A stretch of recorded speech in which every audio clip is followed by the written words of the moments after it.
कालचा विषय कुठे सोडला होता आपण सांगा.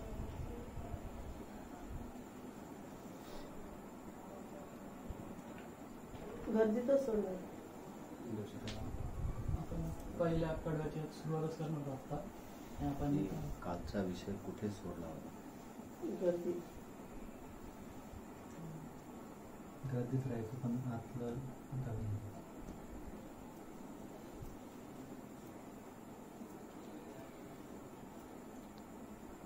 पण गर्दीत राहायचं पण आपल्यामध्ये काही म्हणजे मेजर लाईफमध्ये खूप काही अभ्यास आपला टाइम वेस्ट झाला आहे. अभ्यासाचं नुकसान झालं ते पकडून ते चेंज करायचं.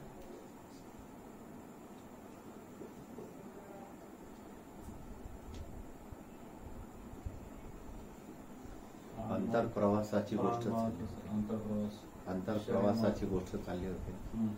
बाहेरचं जगात तुम्ही कुठेही राहिले, मग तो अंतरप्रवासामध्ये जे मिळवायचं आहे ते काय मिळवायचं आहे. तर अंतरप्रवासामध्ये मिळवायचं आहे स्वतः निर्माण केलेली परमेश्वराची श्रद्धा. आता परमेश्वराच्या डेफिनेशन मध्ये भरपूर महापुरुषांचा आधार घेतला तर वेगवेगळ्या तऱ्हेचे विचार सापडतील. काही महापुरुष म्हणतात की परमात्मा नाही आहे, आत्मा आहे. काही म्हणतात की आत्मा नाही आहे, प्रकृती आणि पुरुष आहे. तर काही म्हणतात की परमात्मा आहे, काही म्हणतात नाही. काही म्हणतात की तो 3 विभागात विभागलेला आहे, ब्रह्मा विष्णू महेश. म्हणजे निर्माण करणं, पालन करणं आणि नाश करणं असं 3 मध्ये डिवाइड आहे. काही म्हणतात की हे 3 वेगळे नाही, हे एकाचेच 3 पार्ट आहे. काही म्हणतात हे 3 कोणाच्या एकाच्या तरी अंडर काम करतायत. आता या सगळ्या वेगवेगळ्या विचारांमध्ये आपली श्रद्धा कुठे, काय, कुठे स्थिर करायची, कशी करायची हे आपापल्या ज्ञानानुसार ती आतमधला प्रवास करून करायची. आणि त्याचं ओझरतं दर्शन ते कसं असलं पाहिजे, ती श्रद्धा कशी असली पाहिजे, तर ते ह्या कडव्यामध्ये बाहेर येते, स्पष्ट केल्या जाते. हे आम्ही कुठेही चालत असू, आमचं चालणं संसाराकडे असेल किंवा संसाराकडे नसेल, किंवा एका ठिकाणी बसूनही चालणं असेल, बसलो एका ठिकाणी, हेच आहे, संपलं सगळं. फिक्स ध्येय करून चालत असू किंवा कोणतंही ध्येय न ठेवता चालत असू, आपल्याकडे असलेले जे गुण आहे, आपल्याकडे असलेली जी कला आहे, ती घेऊन अनोळखी लोकांमध्ये जाऊन त्यांचे दुःख हरण करत असू, किंवा कधी कधी स्वतःच्या पोटाची खळगी भराय करता अन्नाचा शोध घेत असू, तर कधी सहज फिरायला म्हणून जंगलामध्ये जात असू, तर कधी फिरायसाठी एखादा समुद्र किनारा निवडत असू, कुठेही जात असू आणि कारणाशी जात असू की अकारण जात असू, पण एक विश्वास आणि एक श्रद्धा ती आमच्या मनात अशी असेल की जर आम्ही पूर्वेकडे गेलो तर पूर्वेकडे सुद्धा तू आम्हाला दिशा आणि ज्ञान देशील की पूर्वेकडे जाणं योग्य आहे की नाही. म्हणजे आम्ही जे ठरवलेलं असेल की आम्ही पूर्वेकडे जातोय, तर ते आमचं ठरवणं म्हणजे तू दिलेली दिशा, ते आमचं ठरवणं नाहीये. आता तुम्ही घरापासून इथे चालत आले, तर यात असं म्हणू शकता की प्रोग्राम आहे म्हणून मी गेलो, पण तसं नाही आहे. परमात्म्याने हे ठरवून ठेवलेलं आहे की हे तुम्हाला आता ऐकायचं आहे, आणि म्हणून तुम्ही ते सगळे कामं टाकून इकडे येत असता. इकडे येण्याची दिशा कोण दाखवली, तर कोणी आत्मा म्हणेल, कोणी राम म्हणेल, कृष्ण म्हणेल, तुम्हाला जे काय म्हणायचं आहे ते. पण ह्या कडव्याचं म्हणणं असं आहे की जरी आम्हाला किंवा लोकांना असं वाटतं की यांनी हे ठरवलेलं आहे, पण ते आम्ही ठरवलेलं नाही. हा आमचा गाढ विश्वास आहे, ही आमची श्रद्धा आहे. कारण हे परमात्म्याने ठरवलं आहे की एवढे लोक सगळे एकत्र येतील. इकडे येण्याची दिशा त्याने दाखवली आणि इकडे कसं यावं याचं ज्ञानही त्याने दिलं. संसाराकडे जाण्याची दिशा दाखवली, पण त्या दिशेने चालत गेले आणि दुःखात पडले. दिशेने चालत गेले, काही दिवस सुखात होते, काही दिवस दुःखात पडले. मग आम्ही जे चाललो आहे ते आम्ही निवडले आहे की परमात्म्याने निवडलेली आहे? त्याने जी दिशा दिली आहे ते त्याने दिली आहे की आम्ही निवडलेली आहे? हे कसं ठरवणार? आम्ही ज्या दिशेकडे जातो आहे त्या दिशेविषयीचं ज्ञान आम्ही मिळवलं आहे की परमात्म्याने दिलेलं आहे? हे कसं ठरवणार?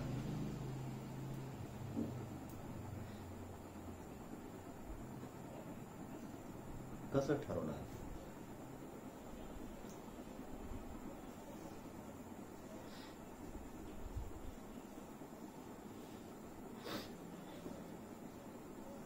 आपण जे पूर्ण ठरवतो, मनात विचार करतो, तसं पूर्णच्या पूर्ण कधी घडलंय का? म्हणजे त्यात चांगले आणि वाईट दोघेही आल्या. घडलाय तसं. म्हणजे चांगली भावना करून पाहिली पण चांगलं घडलंय का? वाईट भावना करून पाहिली पण वाईट घडलंय का? नाही घडलंय. इथे असा विचार मनात आणावा लागेल किंवा अशा विचारावर ज्यांचं जीवन पक्क झालेलं आहे की मी जे काही करेल ते फक्त कल्याणकारक काम करेल, मी कोणाचाही बनेल तर फक्त कल्याण मित्र बनेल. मग कल्याण मित्र बनेल तर मी चिंतनही वाईट करणार नाही, जाणून बुजून कोणी डॉमिनेट व्हावं म्हणून मी प्रयत्नही करणार नाही, आणि कोणाची उन्नती व्हावी म्हणून मी कोणाची स्तुती करणार नाही, काहीच करणार नाही. जे कर्तव्य कर्म येईल ते करील, स्वतःहून काहीच करणार नाही. एखादा दिवस किंवा 4 ते 5 दिवस असं जगून पहा, आणि त्यातला एक प्रकार तुम्ही करताय, तक्रार नाही, मागणी नाही. म्हणजे काय, मी स्वतःहून काही नाही करताय. आता मग आता काय अनुभव येतोय की बाकीचेच हळूहळू हळूहळू काळजी घ्यायला लागते. मग ते आहे परमतत्वाचं दर्शन. पण ते असं नाही होणार. जेव्हा तुमच्या ऍक्टिव्हिटी बंद पडतील त्यावेळेला काय घडतं तो अनुभव घेतल्याशिवाय कसं कळेल? आणि आता एवढ्या दिवसात थोडासा तरी प्रत्येक बाबतीत अनुभव यायला लागला की नाही? आपली हुशारी वापरावं लागते का? न बोलताही खूप कामं होतात की नाही? मग हे झालं आहे की असू चालत कुठे आम्ही, देशील दिशा ज्ञान तू. पण त्याने दिशा दिली आहे की आम्ही निवडलेली आहे, हे कसं कळायचं? तर तुमचे मागणीच नाहीये, तुमची तक्रारच नाहीये, आणि नाही तुमचे प्रयत्न आहे. पण तुम्ही स्वतःला प्रूव्ह करताय बस. एक झाड काय करतं, कोणतंही झाड घे, ते स्वतःला प्रूव्ह करतं. स्वतःला प्रूव्ह करतं म्हणजे जेवढं ते वर वाढतं ना तेवढ्याच ते मुळे आतमध्ये टाकतं आणि एका जागेवर थांबतं.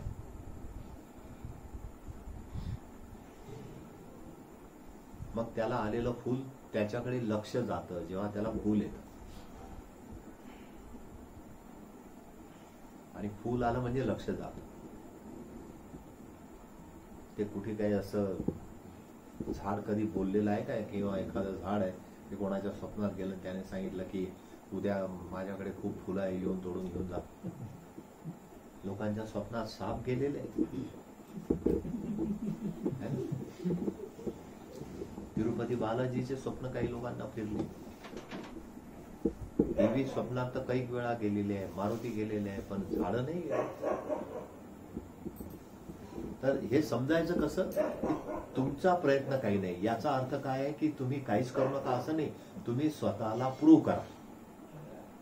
स्वतःला प्रूव्ह करा म्हणजे तुम्ही विद्यावान बना, पण तुम्ही मागणी नका करू. तुम्ही ठरवू नका की आता आहे ना, म्हणजे कसं होतं आर्टिफिशियली की लांब एखादी वस्तू पडली आहे किंवा मिठाईचं पातेलं आहे आणि तुमचा नियम आहे मागायचं नाही आहे आणि तुम्हाला ते पाहिजे आहे, तर मग मुद्दामून विषय काढायचा. त्या दिवशी आहे ना त्या लग्नामध्ये इतक्या मिठाया होत्या ना, म्हणजे वाढणाराचं लक्ष जाईल की अरे तुम्हाला मिठाई वाढायची राहिली. हे आपले प्रयत्न झाले. मग धूर्त माणूस काय म्हणेल की नाही नाही, मला हे त्यानेच दिशा दिली, त्यानेच ज्ञान दिलं, परमात्म्यानेच मला सांगितलं की असं बोल. पण खाण्याची इच्छा जी होती ती पूर्ण करण्याकरता तो फंडा वापरला जातोय. तर जिथे मागणी थांबली, काहीच केलं नाही, आहे तसे राहिले फक्त बस. पण स्वतःला प्रूव्ह केलं, स्वतःला इतकं मजबूत करा, इतकं मजबूत करा की जर कुठे गरज निर्माण झाली ना तर तुमची आठवण आली पाहिजे. पण त्याच्याकरता तुम्हाला स्वतःला मजबूत करावं लागेल आणि एका जागेवर थांबावं लागेल. उदाहरणार्थ की आपण पाहिलं की तुमच्याकडे जर देण्याची इच्छा आहे आणि तुमच्या जवळ द्यायसाठी वस्तूही आहेत खायच्या, तर खाणारा तुम्हाला शोधत येईल. हा तुमचा अनुभव तयार झाला की नाही? नुसतं माना हलून नाही चालणार, हो म्हणावं लागेल. आवाजी मतदान पाहिजे. मग काही ठराव पास करायचा असलं तर विधानसभेमध्ये आवाजी मतदान घेतात.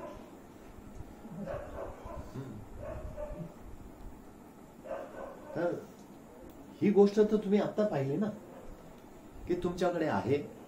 हा, पण तुमच्याकडे असून जर देण्याची वृत्ती नसेल तर मग तुम्हाला भिकारी शोधावं लागते, भिक्षुकाच्या मागे लागावं लागेल. कारण तुमच्याकडे आहे, पण काय आता एवढे सगळे लोक करून राहिले, म्हटलं मग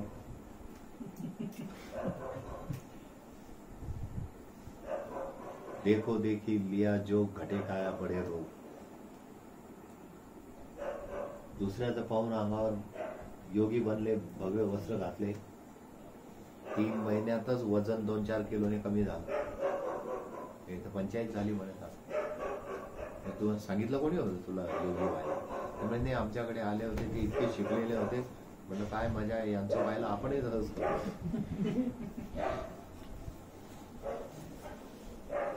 तर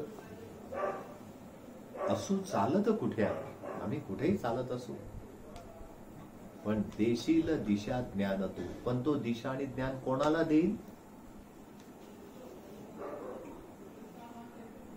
जो निरपेक्ष होऊन चालतोय, जो विना तक्रार चालतोय, त्याला देऊ शकेल की नाही? जो अपेक्षा ठेवून चालतोय त्याला कसं काय दिशा आणि ज्ञान देईल? लोक बरेच वेळा येतात ना, इतके वेळा प्रयत्न केला ना तुमच्याकडे यायचा, पण मी ठरवलं जेव्हा तुमचं बोलवणं येईल ना तेव्हाच. या देवीच्या स्थानाविषयी लोक असंच म्हणतात. माहूरगडला जायचं खूप वेळा ठरवलं, वैष्णव देवी मातेच्या दर्शनात जायचं खूप वेळा ठरवलं, पण तिचं बोलवणंच आलं नाही, म्हणून जाणं होत नाही. हा पाखंडीपणा आहे, हा धूर्तपणा आहे.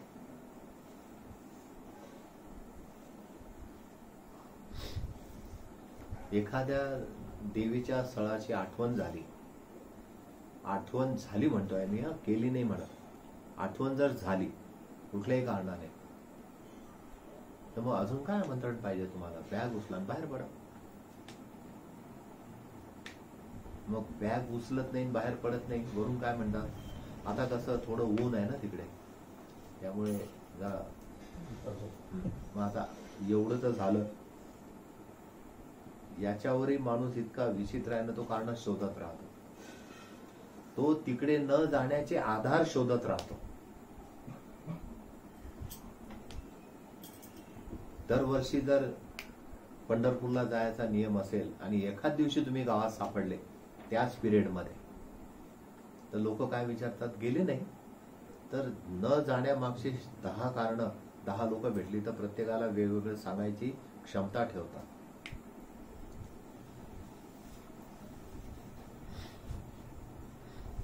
आणि ज्याची इच्छाच नाही आहे जायची त्याचं तर विचारूच नका.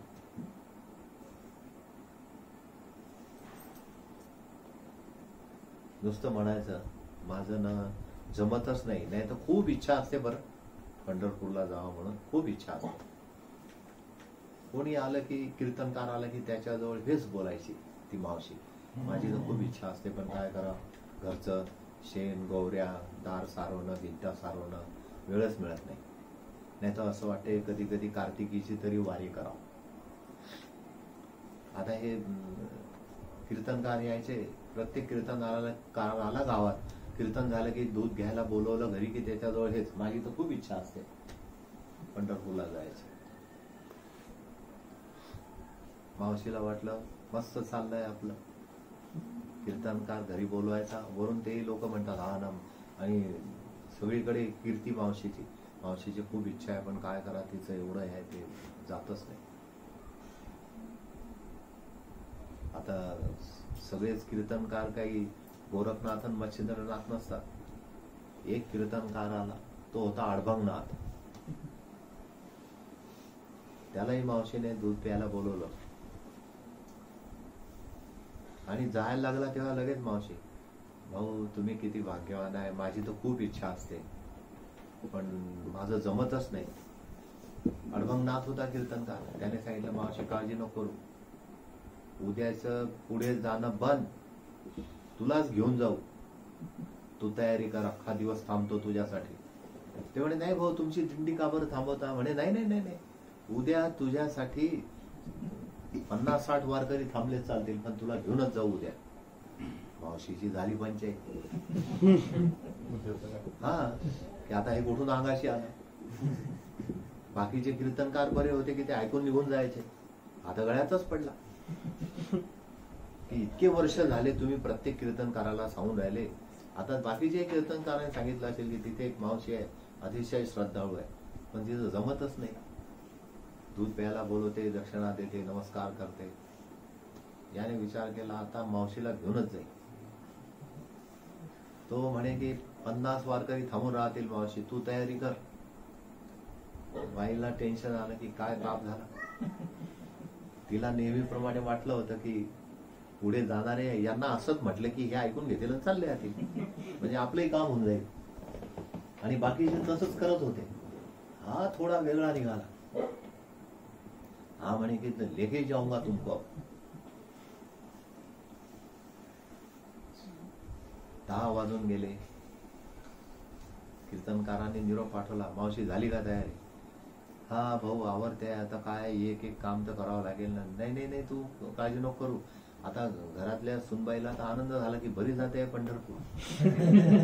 कधीच कामाला मदत न करणारी बाई भिडली ती पदर पोचून, मामी तुम्ही राहू द्या, मामी तुम्ही राहू द्या. आणि पार तिचा डबा उरून जेवण बिवण रेडी. 11:30 झाले. त्यांचं नाश्ताही होऊन गेला वारकऱ्यांचा. परत निरोप आला, मावशी झाली का तयारी? सुनबाई म्हणे आणा, तुम्हाला नाही जमत तर पिशव्या भरून देते. त्यावेळेला ते असे लटकणाऱ्या पिशव्या होत्या. किती लुगडे टाकायचे काय, धडाधड तिने टाकलं. ते काळ्या मंजराची बाटली टाकली, खोबऱ्याच्या तेलाच्या बाटल्या टाकल्या. हे म्हणे डायरेक्ट हातात. 11:30 वाजले. बाईच्या पाय काही बाहेर निघेना. कीर्तनकार बुवाने आपला चोपदार पाठवला की तू मावशीचा हात धरून आण. चोपदार आला, त्याच्या ड्रेसमध्ये ते असतात ना, ते त्याने सांगितलं मावशी ते जे तुझं बागदिसर आहे ते माझ्याकडे दे, तू चाल. आता निघायचा तर निघता निघता सुद्धा वळून सुनबाई ते इकडे ध्यान ठेव बर का, ते तिकडे त्या गायी तशा असतात, धमूक असते, इतक्या सूचना तिला. आणि आता वाट बघा, तुझ्यावरच आहे सगळं, बरोबर सांभाळ, शेजाऱ्यांशी भांडू नको, असं करू नको, तसं करू नको. ही असताना ही स्वतः किती वेळा भांडली तर नो प्रॉब्लेम. इतक्या सूचना की ती नवल करायला लागली. अरे बापरे, एवढा चांगुलपणा एका 2-4 तासात आला तिला. आणि तिला पाहून असं करून खाडकन बोटं बिटं मोडून डोळ्यात पाणी, आता बघ तुला सोडून चालली असं तसं, माझ्या पोरांची काळजी ठेव, नातू खेळू नको देऊ, ऊन जास्त असतं, थंडी जास्त असते. तो चोपदार म्हणतो जाय हो मावशी चला ना, ते लोक थांबले वारकरी तुमच्याकडे. ते पिशवी चोपदाराच्या खांद्यावर, मावशी त्याच्यासोबत. पूर्वी गावाला वेस असायची, वेस. बाकीच्याही कीर्तनकार महाराजांनी म्हटलं की साल शेवटी गड जिंकला. प्रत्येकाजवळ म्हणत होते की माझं काही जमत नाही, खूप कामं असतात, आज तर काढलीच बाहेर. मग ते सगळ्यांनी जय हरी विठ्ठल विठ्ठल विठ्ठल झालं सुरू. ते ज्ञानबा तुकाराम तालावर चालले. वेस ओलांडून जसे बाहेर आले, बाई कीर्तनकाराजवळ गेली, म्हणे तुम्ही असं करा, पावली करत थोडं पुढे चाला, मी आत्ता आली घरून. म्हणे आता काय राहिलं? अहो म्हणे काय आहे ते, हे वरती टीन असतात ना, त्या टीनावर मिरच्या वाळत घातल्या आणि ते सुनबाईला माहित नाही. आणि जर तो वारा आला ना तर ते उडून जाईल सगळं, तर मग मी तिला ते सांगून येते. कीर्तनकार बुवा म्हणे नाही ना, मी माझा माणूस पाठवतो. म्हणे त्याला नाही कळणार, आमची सुनबाईला कडक आहे. आता कडक म्हातारी होती उलट. गावातले लोक सांगायच्या, कोणाला माहित नव्हतं की म्हातारी कडक होती, जरा सून जरा बरी होती. तिथून बाई गेली. तुम्ही फक्त पावली करत चाला म्हणे तिथे. कीर्तनकार बुवाला विश्वास वाटला की बाईची पिशवी आपल्याजवळ आहे चोपदाराकडे, तर ही येईलच.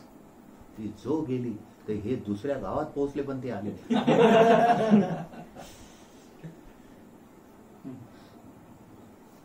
मग आता असं केल्यावर जर ती बाई म्हणेल की माझ्या नशिबातच नव्हतं आणि देवाने मला अशी बुद्धीच दिली नाही, तर हे बरोबर आहे का? नाही. हा, असो चालत कुठे आम्ही, देशील दिशा ज्ञान तू. तर मग त्यानेच आम्हाला असं करायची बुद्धी दिली, हे बरोबर आहे? माणूस असा धूत आहे. आणि त्याच्यावर ते सगळं पाहून कीर्तनकार बुवा जेव्हा पंढरपूरला गेले, त्यांनी सगळी स्टोरी संत लोकांच्या समोर सांगितली. तुकाराम महाराज होते, नामदेव महाराज होते. त्यातून एकाचं डोकं फिरलं, त्याने लाईन लिहून टाकल्या. आवाज चालली पंढरपुरा, वेशी पासून आली घरा. आणि गावातल्या लोकांनी खूप बापरे बाई किती भाग्यवान, या वयात पंढरी जाते. गावात जाताना तर गावातल्या लोकांनी टाटा वगैरे काय काय नमस्कार केला. आणि जेव्हा ती घरी आली, सुनबाई चाट पडली. घरी कशा काय आल्या? अरे म्हणे टीनावर सूप ठेवलाय ना वाळलेल्या मिरच्यांचं, म्हणे त्याच्यावर मी केव्हा झाकण टाकून दिलंय. नाही म्हणे, पण मला असंही जायचंच नाही. कीर्तनकार बुवाला येड्यात काढलं. तर मग हे सिद्ध नाही होत. मी जर जातो आहे तर कुठेही जात असू चालत कुठे आम्ही, देशील दिशा ज्ञान तू. आणि ही गोष्ट जी आहे ही मला पक्की माहित आहे. हे ठाऊक आम्हाला पक्क माहित आहे. पण आम्ही जेव्हा एकटे जाऊ, आम्ही आतला प्रवास करू, एकटे प्रवास करू, तर आतमध्ये अनेक विचार आहे, विकार आहे. ते विकार भेटतील ना, पण त्या विकारांना कसं हँडल करायचं हे ज्ञान तू देशील. आणि आतमध्ये जाण्याची दिशाही तूच देशील. मग त्याच्याकरता मी एखाद्या मंत्राचा किंवा स्तोत्राचा आधार कशाला घेऊ? कारण ते मंत्र आणि स्तोत्र सुद्धा काठी सारखेच आहे, हातात घेतलेल्या काठीचा आधार. की चित्त एकाग्र होत नाही. चित्त स्थिर होण्यासाठी वरदान द्यावे. या कडव्यात तर त्या वरदानाची काठी मागितलेली नाही की तू आम्हाला ते वरदानही देऊ नको, आम्हाला कुठला आधारच नकोय. आम्ही फक्त डोळे बंद करून बसू. आतमध्ये कसं जायचं ती दिशा आणि त्याच्या विषयीचं ज्ञान तूच देशील हे आम्हाला पक्क ठाऊक आहे.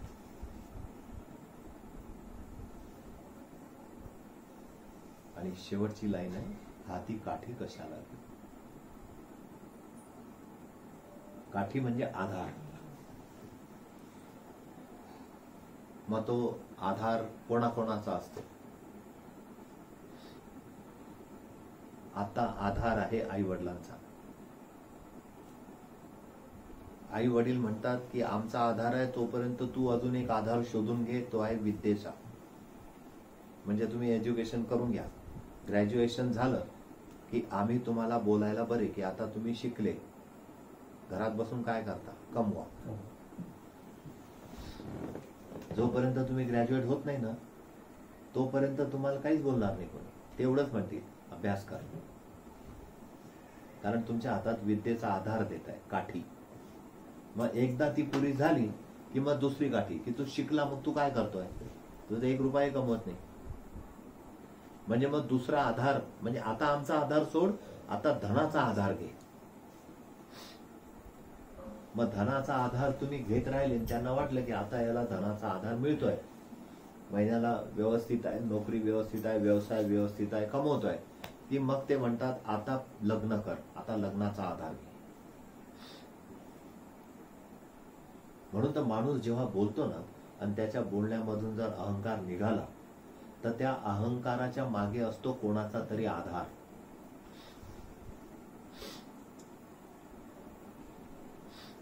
पक्षाचे जे कार्यकर्ते असतात की नाही, ते बघा तुम्ही कसे ताड बोलतात, कारण त्यांना माहित आहे काही झालं तरी आधार आहे की नाही. नम्र बोलणारा सापडला का, सापडला तर त्याच्या गळ्यातच फुलांची माळ टाक. आधार कोणाचा असल्याशी शब्दामध्ये ताठरपणा येत नाही.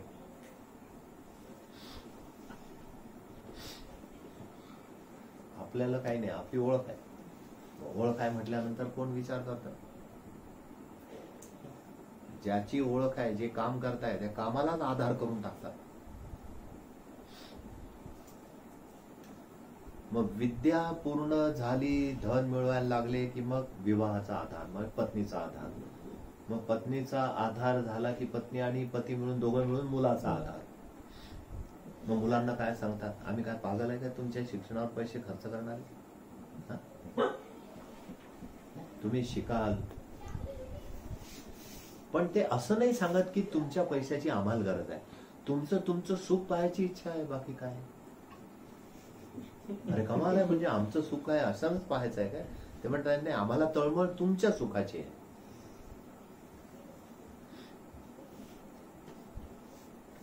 आणि मग एखादा फकड निघाला की तो शिकला, धन कमवायला लागला, लग्न झालं, आणि त्याने जर डिक्लेअर केलं की माझा तंबू वेगळा, मग ते खरं बाहेर येतं. भले वेगळं होऊ नका, पण असं खोटं डिक्लेअर करा, मग बघा. मग ठीक आहे, तुम्हाला एवढी अडचण आहे ना, मी चाललो म्हटलं की त्यांची लिस्ट मग बाहेर येते की अरे नाही, मुलंच आई वडिलांचे आधार असतात. आमच्या म्हातारपणी कोण आहे, तेव्हा कळेल तुम्हाला की अरे हा, हे याच्याकरता आपल्याला वागवणं चाललंय. म्हणजे जे ते तुमच्यासाठी करतायत तेच तुम्ही त्यांच्यासाठी करायचं आहे. म्हणजे ते आज तुमची काठी आहे तर तुम्ही उद्या त्यांची काठी बनायचं. इथे म्हणतात की परमात्म्या, मला जर माहित आहे की मला जी दिशा देशील ते तू देणार आहे, जे ज्ञान मिळणार आहे ते तू देणार आहे, तर मी ज्ञानाचा आणि धनाचा आधार कशाला घेऊ? मी काठी हातात का बरं घेऊ? मी बिना काठीने चालायला तयार आहे.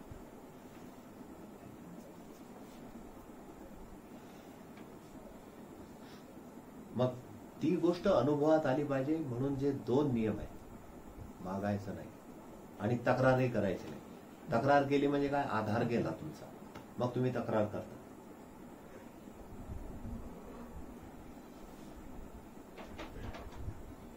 परीक्षा तुमची, अभ्यास करा म्हणून कोण सांगतं? त्यांना त्या विषयातलं काही माहित आहे का? आपल्यालाही कुठे माहित असते, पण असं समजा त्यांना माहित आहे का? काहीच संबंध नाही ना, आपला संबंध आहे ना त्यांचा संबंध आहे. आणि मग परीक्षेच्या वेळेला लवकर कोण उठवतं? तेच. आपण उठतो का? तो भाग वेगळा. म्हणजे उठवल्यावर 10 मिनिटांनी उठतो असं आहे, लगेच उठत नाही. पेपरला गेलंच पाहिजे असं त्यांना वाटतं, आपल्याला वाटतं का? नाही वाटत. आपल्याला तर वाटतं बरं झालं लॉकडाऊन वाढलं तर अजून महिनाभर परीक्षा जाईल पुढे. असे अभ्यास करायचा आपल्याला इंटरेस्ट असतो का? नाही. आता हा प्रश्न सार्वजनिक स्तरावर हो म्हणायसारखा नाहीये, पण मनातून हो नाही बोलू शकता. मनातच बोलून घ्या की खरंच काही मजा नाही. पुस्तक घेऊन दारं खिडक्या बंद करून एकाग्र चित्ताने वाचणं हा काय प्रकार आहे जीवनाचा? काही करायला सांगतात. खरं हे पटतं का? पण काय पुस्तक आले की अभ्यास केला का? ते आधार शोधतायत आणि आपण या आधार शोधतो. आधार नका शोधा. हा आधार मिळेल नाही मिळेल अलायदा, परमात्म्यावर सोडून दिला. आकाशात दोर तुटलेली पतंग जशी हवेने कुठेही जाते, ती फिकीर नाही करत की झाडावर अडकू की एखाद्या इलेक्ट्रिकच्या खांबावर अडकू. काही नाही, जशी चालली तशी चालली. हवा नेईल तशी, जसं हवा घेऊन जाईल. असू चालत कुठे आम्ही, देशील दिशा ज्ञान तू. हे ठाऊक आम्हाशी. ठाऊक म्हणजे आम्हाला पक्क माहित आहे, नो डाऊट, याच्यामध्ये काही डाऊट नाही आहे. हाती काठी कशाला नाही. मग कशाची ही काठी? जी की काठीला साप म्हटलेला आहे. फिलॉसॉफर लोकांनी, महापुरुषांनी, संतांनी संदेश दिलाय की जी गोष्ट तुम्ही आधार म्हणून घेता. आता काठीला म्हणजे इथे लाकडाची काठी असा अर्थ नका घेऊ, नाही तर घरी जाऊन म्हाताऱ्यांच्या काठी हिसकून घ्या. आम्हाला तर अशी काठी सांगितली आहे, तुम्ही ही काठी का बरं घेता? त्यांना लाकडाची काठी बरोबर आहे, त्यांना आधाराची गरज आहे.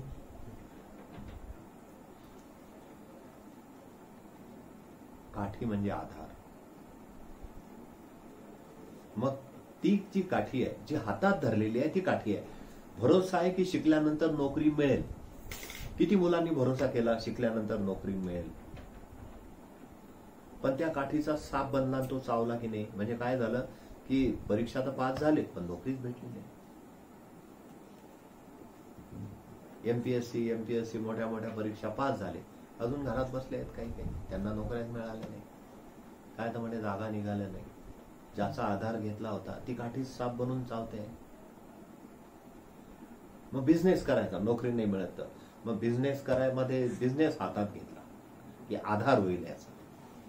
बिझनेस मध्ये काय झालं, विचार वेगळा. थोडासा बारीक साप होईल का, पण तो चावला की नाही.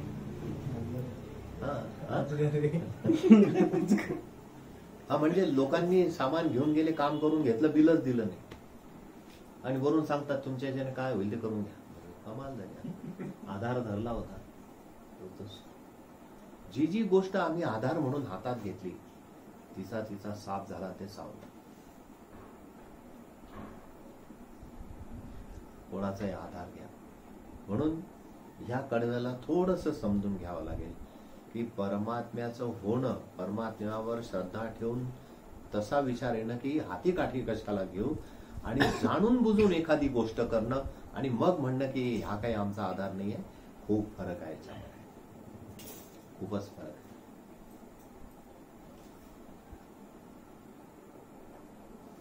म्हणजे यात्रेला गेले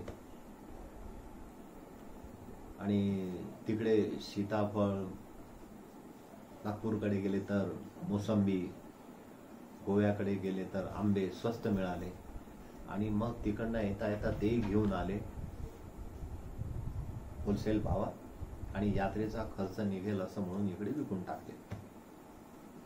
आणि म्हणून सांगायचं आपलं सगळं परमेश्वरावर अवलंबून आहे. मग आता काय करा. आणि देवा, अरे म्हणजे सेकंड क्लासचं तिकीट काढलं आणि रिझर्वेशनच्या बोगीत बसायला भेटलं आणि टीशीच आला नाही, तर ते म्हणतात की परमेश्वराची कृपा झाली. मला नवल वाटतं. टीशी आला नाही, हे काय परमेश्वराची कृपा आहे? हा तेव्हा म्हटल्या गेली असती की जेव्हा तुम्ही सेकंड क्लासचं तिकीट केलं, सेकंड क्लासच्या डब्यात गेले आणि आला टीशीन हात धरून रिझर्वेशनच्या डब्यात घेऊन गेला, मग होऊ शकते. किंवा 3 टियरचं तिकीट काढलं आणि टीशीने सांगितलं की आमच्याकडे जागा नाही, म्हणून आता हे तिकीट अपग्रेड करून तुम्हाला 2 टियर मध्ये पाठवतो. कारण त्याच्याकडे जागा नाही, त्यानेच खोडलं 2 टियरचा सीट नंबर देऊन टाकला. इथे काहीतरी म्हणू शकता की आम्ही तर जे होतं तिकडेच गेलो होतो, परंतु परमेश्वराची कृपा झाली आणि त्याने सांगितलं की इधर जगह नाही आहे, अपग्रेड किया तुम्हाला तिकीट. कारण ती रिकामी आहे. तुम्ही जिथे जाणार आहे तिथपर्यंत ती सीट रिकामी आहे, म्हणून तुम्ही तिथे. बरेच वेळा असं घडतं लाईफ मध्ये, अपग्रेड होऊन जातो आपोआपच. तर हा थोडासा सूक्ष्म फरक आपापल्या अनुभवाने आपापल्या बुद्धीने घ्यावा लागेल. इथं काय आहे की अनुमान करून नाही चालणार. जिथे अनुमान थांबलं, जिथे शब्द थांबले, अनुमानही थांबलं, शब्द थांबले. त्या त्र्यंबकेश्वरला झालं ना आपलं तसं, व्हीआयपी कोर्स नाही कधी घेतले नाही आपल्याला. खालचे 2 तुम्ही एखाद्या 4 आहे ना, यस, अपग्रेड झाले. हा, मग ते तुम्ही काही त्यांच्याच मतांनी हा तुम्ही काही प्रयत्न नाही केले, तुम्ही जे होतं प्रामाणिकपणे ते करायला गेले, तुम्हाला अपग्रेड करण्यात आलं. It's okay. तर असं कुठेही चालवत असू, म्हणजे ज्या वेळेला आपण चालतो तेव्हा काहीतरी कर्म करायकरता चालतो, बसतो तेव्हा कर्म संपलेलं असते किंवा ती विश्रांती असते. चालण्याचा आणि तुमचा कर्म करण्याचा जवळचा संबंध आहे. कधी स्वतःसाठी चालत असू, कधी दुसऱ्यासाठी चालत असू, कधी गर्दीसाठी चालत असू, कधी विनाकारणही चालत असू.